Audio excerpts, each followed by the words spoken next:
For most of us in the community, when someone goes to prison, they're kind of out of sight, out of mind. And I think we have the idea that we're throwing away the key and we won't see that person again. But the reality is that these people are coming back to the Billings community. And the question is, how do we want them to come back?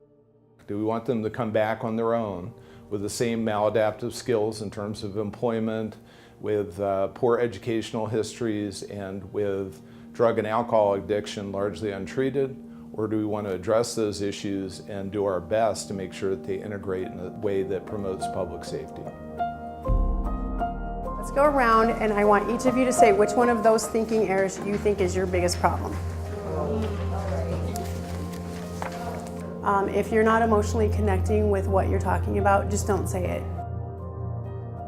Our focus obviously is the rehabilitation portion of a person sentenced. So there are punishments that have to go along with certain crimes, absolutely, and there are certain people that do have to go to prison for punishment.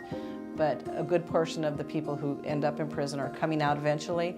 So coming to pre-release to get the skills to be able to cope and to manage real life and to find affordable housing and to find employment are all things that we consider the rehab portion of the program. We have to take a look at what's causing the pain in people's lives, the dysfunction of people's lives, and get to the core of the issues.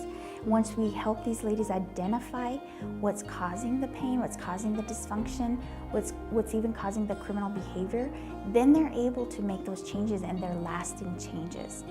They're gonna last beyond their probationary time. They're gonna last because they wanna have a life and they wanna do right living, and they just need the tools and they need to learn how to do that. Our main objective is to prepare the residents that come to our program, prepare them to transition into the community. Some of our residents are coming from the prison, from a jail.